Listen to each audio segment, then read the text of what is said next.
Bonjour à tous, bonjour à toutes. Alors vous vous demandez peut-être comment j'évalue la qualité d'un livre.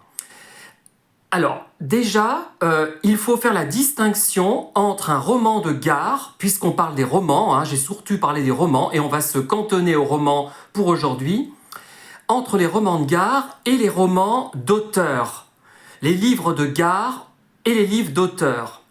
Alors, j'utilise une échelle, par exemple, de 0 à 10. 0, c'est vraiment le livre de gare total, quasiment irrécupérable, mais ça n'existe quasiment pas. Souvent, on est au niveau 1. Et 10, c'est vraiment le livre d'auteur total, le livre complexe, le livre du moins qui demande une certaine réflexion et qui est là pour diffuser soit des idées, qu'elles soient poétiques, qu'elles soient plus intellectuelles directement. Voilà, en gros.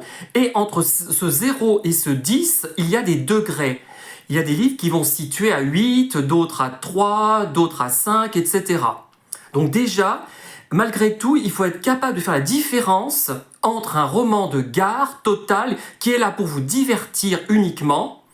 C'est rare qu'il soit que comme ça, mais les derniers dont j'ai parlé étaient uniquement dans ce style-là.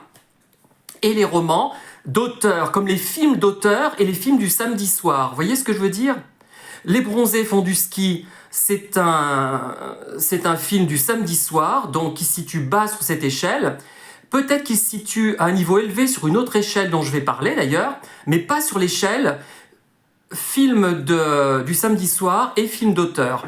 L'année dernière à Marienbad, il va se situer très haut sur cette échelle puisque c'est un vrai film d'auteur.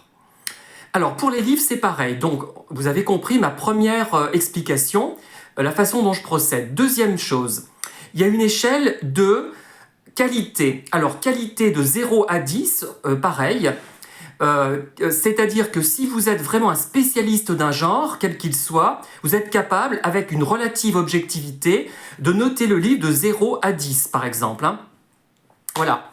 Par contre, il y a aussi l'échelle du plaisir éprouvé, qui va aussi de 0 à 10. Là, on ne fait plus allusion, on ne fait plus mention de l'expérience qu'on peut avoir, mais du plaisir seul.